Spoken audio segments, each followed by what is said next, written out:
नमस्कार, आप देख रहे हैं समय टीवी 24। आपके साथ मैं शालिनी आनंद। वर्तमान समय की जो राजनीति चल रही है वो मस्जिद, मंदिर, मूर्तियों पर राजनीति चल रही है। देश के विकास के लिए क्या करना है, क्या नहीं करना है, हॉस्पिटल चाहिए, स्कूल चाहिए, कॉलेज चाहिए, इंस्टीट्यूट चाहिए, रिसर्च सेंटर चाहिए, इन टेक्नोलॉजी का ज़माना है, इन सब पर कोई ध्यान नहीं है। लेकिन राजनीति पर, क्योंकि भारत देश हमारा आस्थाओं से जुड़ा देश है, तो इसलिए इसको और ज़्यादा महत्व दिया जाता है।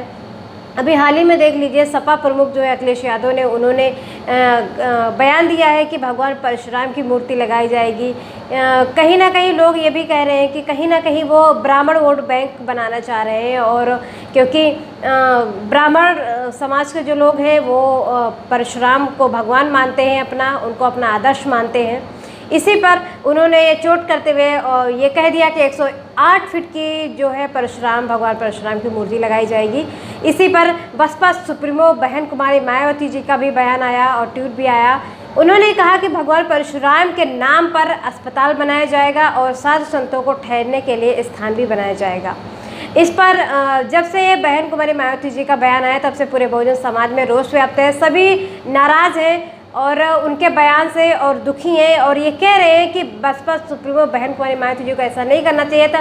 कुछ लोग तो बीएसपी पार्टी को ब्राह्मण पार्टी से जोड़ दिया। उन्होंने कहा ब्राह्मणों की वोट वो वोट बैंक बनाना चाहती हैं, उनको ब्राह्मण ज़्यादा ज़रूरी हैं और बहुजन समाज से उनका कोई लेना देना नहीं। वो बहुजन समाज के हित के लिए कुछ भी नहीं कर रही हैं, उनको लेना देना है तो सिर्फ ब्राह्मण समाज से। तो आज का ये मुद्दा है हमारा कि क्या जो भगवान परशुराम की मूर्ति पर जो ये राजनीति चल रही है और मायावती जी का जो ये बयान है, कहाँ तक सही है, लोगों की क्या राय है, किस तरह से सोचते हैं लोग इसको, तो आज मैं इसी मुद्दे पर बात करूंगी। और हमारे साथ उपस्थित है मध्य प्रदेश के राष्ट्रीय भीम सेना के प्रदेश अध्यक्ष तेजपाल सोलंकी जी।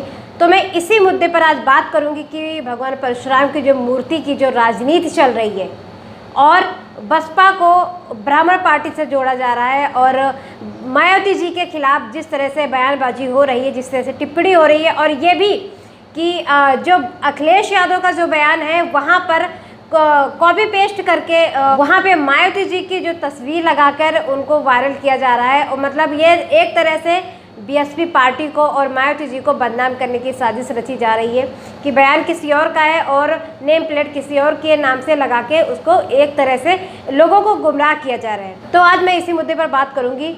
तो तेजपाल सोलंकी जी, स्वागत है आपका हमारे चैनल पर। तो ये बताएं कि बहन जी का जो बयान आया है कि भगवान परशुराम के नाम पर अस्पताल व साधु संतों के ठहरने के लिए जो स्थल बनाए जाएंगे, उनके इस बयान से पूरे बहुजन समाज को आघात पहुंची है और बिना उनके विचारों को समझे जो नाराजगी व्याप्त है लोगों में। तो इस पर आप क्या कहेंगे? जैसे मेरा कहना यही है, जैसे बहन जी ने जो बयान दिया है, जो ट्वीट किया है कि भगवान परशुराम के नाम से जो हॉस्पिटल बनाएंगे, तो वो मेरे ख्याल से कोई गलत नहीं है, क्योंकि जमाना ही आजकल टेक्नोलॉजी का है। और अगर हॉस्पिटल बनेगा भगवान परशुराम के नाम का, तो वहाँ पे बहुत सारे गरीब लोगों का फ्री में भी इलाज होगा, तो जायज है, कोई दिक्कत वाली बात नहीं। और जो साधु संतों के रुकने के लिए बहन जी ने जो बोला है, और वो भी मैं उसको गलत नहीं मानता हूँ, क्योंकि भारत सिर्फ एक धर्म का देश नहीं है, यहाँ पे संयुक्त धर्मों का देश है। यहाँ पे सभी को लेके चलना पड़ता है, किसी एक वर्ग को लेके नहीं चलना पड़ता है, क्योंकि महात्मा गांधी के टाइम से और हमेशा अपन देखते ही आए ना, सम्राट अशोक मौर्य के टाइम से कि भारत संयुक्त धर्मों का देश है। जब एक राजा भी युद्ध लड़ता था तो उसमें सभी वर्ग के लोग रहते थे, कोई अकेला इंसान नहीं रहता था वहां पे भी। तो बहन जी ने जो डिसीजन लिया है वो बहुत सोच समझ के लिया है, और कुर्सी पे बैठने के बाद सभी को देखना पड़ता है, किसी एक वर्ग को नहीं। और बहन जी ने जो निर्णय लिया है वो बहुत ही सर्वोपरि निर्णय है, और मैं उसका समर्थन करता हूँ, मुझे उसमें कोई चीज गलत नहीं दिखती। अच्छा, ये बताइए कि जो सबसे बड़े बसपा सपोर्टर अपने आप को कहते हैं और थे, आज वही लोग बगावत कर बैठे हैं कि बसपा ब्राह्मण पार्टी हो गई है। ये कहाँ तक सही है, जो लोग इतनी नफरत करने लगे हैं? नहीं, वो जो लोग नफरत कर रहे हैं, मैं उनको ओरिजिनल बसपा के सपोर्टर नहीं मानता हूँ, क्योंकि अगर वो ओरिजिनल बसपा के सपोर्टर होते तो वो बहन जी का साथ देते हैं। और अगर वो बहन जी का साथ नहीं दे रहे हैं, इसका मतलब मैं ये मानता हूँ कि उनको किसी दूसरी पॉलिटिकल पार्टियों ने खरीद लिया है। क्योंकि बहन जी जो निर्णय लेती है, मतलब मैंने अभी तक बहन जी के जितने भी कार्यकाल देखे हैं और उनका जो काम देखा है, उसके हिसाब से मेरे को नहीं लगता है कि बहन जी कोई भी गलत डिसीजन ले। पर ये क्या है कि कुछ दलाल घूम रहे हैं जिनको बीएसपी को खत्म करना है। क्योंकि बहन जी का आज आयरन लेडी में नाम आता है तो वह ऐसे नहीं आता है, कुछ उन्होंने ऐसे काम किए होंगे उसके लिए आयरन लेडी में नाम आता है। कि भारत के अंदर बहुत सारी महिलाएं हैं, उनका नाम अभी तक आयरन लेडी में क्यों नहीं आया? ये कुछ दलाल है, क्योंकि बहन जी ने ऐसे ऐसे काम किए हैं जो हजारों वर्षों तक याद किए जाएंगे शिक्षा के क्षेत्र में और टेक्नोलॉजी के क्षेत्र में, तो वो हमेशा याद किए जाएंगे, उसमें कोई संदेह नहीं है।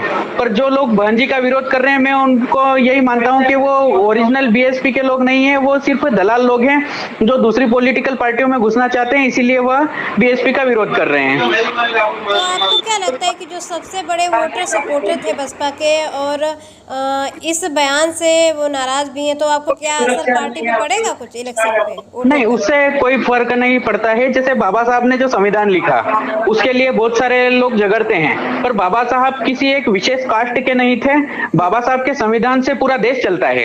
अब बहन जी भी ऐसे पद पे बैठी है तो उनको सभी का ध्यान रखना है, सिर्फ एक विशेष वर्ग को ध्यान में रखते हुए बहन जी सभी का ध्यान रखती है, इसलिए बहन जी का जो निर्णय है वो सर्वोपरि निर्णय है। अच्छा, और क्या बीएसपी की नीतियां वाकई में गलत हैं? क्योंकि आज के समय में सबसे ज्यादा विरोधी जो मायावती जी के हैं वो बहुजन समाज के लोग ही हैं, तो क्या कारण है कि उन्हें बदनाम करने की साजिश है या फिर क्या ऐसा कारण है? नहीं, उनको बदनाम करने की साजिश चल रही है, क्योंकि बहन जी ने आज तक जितने निर्णय लिए हैं और जितना आज तक काम किया है, बहन जी को सिर्फ इंडिया में ही नहीं विदेश में भी पहचानते हैं।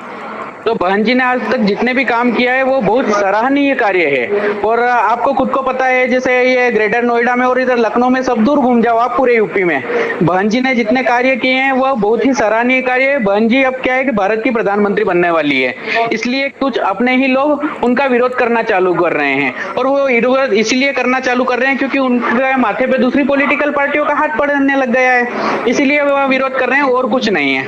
अच्छा, ये बताइए कि जो आपने कहा कि बहन जी का जो वर्चस्व है वो बहुत हद तक आगे है और उनका नाम लोग लेते हैं, उनका काम सराहनीय है, अभी आपने बोला, तो ये बताइए बीएसपी का जो वर्चस्व कम होने का क्या कारण है? क्योंकि वो हर जगह पर फेल होती नजर आ रही है, ऐसा लोगों का मानना है, आपका क्या कहेंगे? बीएसपी का वर्चस्व कम होने का कारण यह है क्योंकि बहुत सारी ऐसी बातें रहती है वो बहन जी तक नहीं पहुंच पाती है।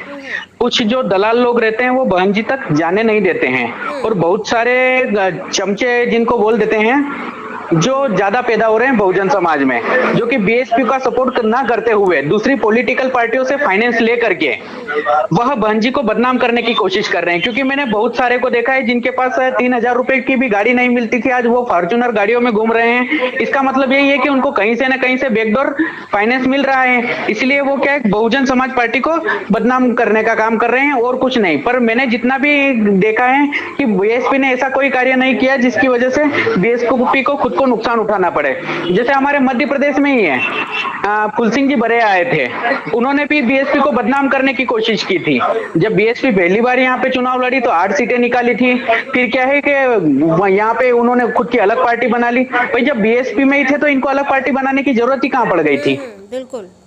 तो ये क्या है कि ऐसे दलाल जब तक पैदा होते रहेंगे तब तक देश का कुछ नहीं होना है। अच्छा, ये मेरा मानना है। ये बताइए, आप मध्य प्रदेश से आते हैं और मध्य प्रदेश में बीएसपी को लाने की क्या तैयारियां चल रही हैं अभी? जैसे मध्य प्रदेश में जो उत्तर प्रदेश से लगे हुए जिले हैं वहां पे तो बीएसपी की सीटें निकलती है, लगभग निकलती है, पर अब पूरे मध्य प्रदेश में तैयारी चल रही है। क्योंकि अब हमारे जैसे युवा, जैसे मैं राष्ट्रीय भीमसेना का प्रदेश अध्यक्ष हूँ, तो मैंने भी यही देखा कि अगर हम बहन जी का सपोर्ट करेंगे तो एक दिन बहन जी निश्चित ही भारत की प्रधानमंत्री बनेगी। और हमारे अंदर एक ही आयरन लेडी है जो हमेशा बहुजन समाज की आवाज को उठाती रहती है। उसके अलावा जैसे रामविलास पासवान जी है, उदित राज जी, अटावले जी, मैंने किसी को नहीं देखा जिन्होंने बहुजन समाज की आवाज कभी उठाई हो। प्रधानमंत्री नरेंद्र मोदी जी बात करते रहते हैं जब से वो सत्ता में आए हैं कि make in India, smart India, digital India बनाने की वो बात करते हैं, लेकिन उनका जो काम है वो मूर्ति लगवाने, मंदिर लगवाने, इन्हीं पर बेस चल रहा है उनका जो। तो ये बताइए कि मोदी जी का जो स्लोगन वाला देश है वो कैसे बनेगा? क्या फिर बातों में रहेगा या फिर इस पर काम भी होगा? देखो, मैंने तो अभी तक जितना माननीय प्रधानमंत्री जी नरेंद्र जी मोदी का जितना काम देखा है, उनसे सिर्फ बातें करवा लो, काम तो नहीं होता उनसे, क्योंकि वो जो मेक इन इंडिया बोल रहे हैं ना, ऐसा मैं कुछ नहीं मानता हूँ। उन्होंने ऐसा कोई कार्य नहीं किया, क्योंकि जितने भी सरकारी डिपार्टमेंट थे सारे तो उन्होंने बेच दिए। और विद्यालय और यूनिवर्सिटियां बनाने से वो देश मेक इन इंडिया बनता है। मंदिर मस्जिद बनाने से कोई मेक इन इंडिया नहीं बनता है, क्योंकि देश को आज टेक्नोलॉजी की जरूरत है, अंधविश्वास की नहीं। क्योंकि अगर यूनिवर्सिटियां और स्कूल बनाएंगे तो वहां से अब कोई अब्दुल कलाम और कोई अंबेडकर निकलेगा। मंदिर से कौन अब्दुल कलाम और अंबेडकर निकल रहे हैं? अच्छा, ये और मोदी जी, बताइए कि पूरे समाज आपको सुन रहा है, देख रहा है आपको, तो जो बीएसपी के लिए जो लोग आक्रोशित हैं या उससे नाराजगी है, तो उनके लिए क्या बोलना चाहेंगे आप? नहीं, उनको हम जा करके समझाएंगे, क्योंकि एक कुर्सी पे बैठने के बाद इंसान सिर्फ एक विशेष वर्ग का नहीं रहता है, उसको सबके बारे में सोचना पड़ता है। और बाबा साहब अम्बेडकर ने भी जो संविधान लिखा था वो सिर्फ SC ST वालों के लिए नहीं लिखा था। बाबा साहब के संविधान से पूरा देश चलता है। बाबा साहब ने सभी वर्गों को समान अधिकार दिए हैं, तो बहन जी भी उनकी आइडियोलॉजी पे ही चलती है। बहन जी किसी को खास नहीं मानती है और किसी वर्ग को ज्यादा कोई विशेष महत्व नहीं देती है। बहन जी कुर्सी पे बैठने के बाद बहन जी ने सभी को देखा है, बहन जी ने सभी के हित में कार्य किए हैं। ये हमें जनता को बताना पड़ेगा, पर कुछ दलाल लोग घूम रहे हैं जो बहन जी की बुराई कर रहे हैं। बाकी मुझे ऐसा बहन जी के अंदर कुछ नहीं लगा। चलिए, बहुत शुक्रिया तेजपाल सोलंकी जी, हमसे जुड़ने के लिए, इतनी महत्वपूर्ण बातें बताने के लिए बहुत शुक्रिया। जय भीम। तो ये थे हमारे साथ मध्य प्रदेश के राष्ट्रीय भीम सेना के प्रदेश अध्यक्ष तेजपाल सोलंकी जी, जिन्होंने अपनी बात रखी और लोगों के दिलों में जो ये मायावती जी के खिलाफ जो गलतफहमियां हैं उसको दूर किया और अपने विचार रखे हैं कि किस तरह से मायावती जी को बदनाम करने की एक तरह से साजिश रची जा रही है। इवन बहुजन समाज के ही वो लोग हैं जो कभी वोटर सपोर्टर हुआ करते थे बीएसपी के, आज वही लोग बीएसपी की और मायावती जी का विरोध कर रहे हैं, पुरजोर विरोध कर रहे हैं उसके खिलाफ। क्योंकि जो बसपा के विरोधी हैं उनको बस एक मौका चाहिए कि इसको किसी तरह से बदनाम किया जाए, क्योंकि मायावती जी की जो रणनीति है, जो राजनीतिक रणनीति है, उसे कोई भी नहीं छू सकता, क्योंकि वो एक दूरदर्शी हैं। उनका जो सोचने का और काम करने का जो तरीका है वो एकदम अलग है, क्योंकि उनकी कथनी और करनी में फ़र्क होता है। उन्होंने खुद कहा है कि बीएसपी जो कहती है वही करती है, वो औरों की तरह नहीं है जो कथनी और करनी में फ़र्क रखें। तो जब से मायावती जी का ये बयान आया है भगवान परशुराम पर, तब से लोग अंदर ही अंदर आक्रोशित हैं। वैसे भी लोग कहते हैं कि बीएसपी जो पार्टी है वो ब्राह्मणवादी पार्टी बन गई है और इसी बात को लेकर लोगों में और रोष व्याप्त है। तो एक बात और कहना चाहूँगी कि बहुजनों की जो मीडिया है वो सोशल मीडिया है, लेकिन इस सोशल मीडिया पर भी कुछ ऐसे लोग हैं उपस्थित हैं जो इस सोशल मीडिया को दुरुपयोग कर रहे हैं। किस तरह से फोटोशॉप करके मायावती जी को बदनाम करने की कोशिश की जा रही है, उनके बयान को लेकर टिप्पणी की जा रही है और उनकी फ़ोटो लगा के और किस तरह से एडिट करके उनके पूरे बयान को गलत दिखाने की कोशिश की जा रही है, जनता को गुमराह करने की कोशिश की जा रही है। तो मैं बस ये सभी लोगों से यही कहूँगी कि आप सभी लोग अपना विश्वास और भरोसा बनाए रखिए, क्योंकि राजनीतिक पार्टियां जो हैं वो अपने तरीके से अपना काम करती रहेंगी कि, लेकिन आपका जो सोशल दायित्व है उसे आप ना भूलें। इसी के साथ शालिनी को दीजिए इजाज़त, और नए मुद्दे के साथ फिर उपस्थित होंगी।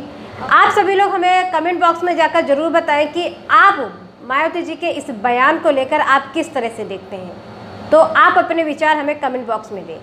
और एक रिक्वेस्ट आप सभी लोगों से, अगर जिन लोगों ने हमारे चैनल को सब्सक्राइब नहीं किया है वो प्लीज़ रेड वाला बटन दबाकर चैनल को सब्सक्राइब करें। धन्यवाद। सम्यक टीवी 24 को लाइक, शेयर, सब्सक्राइब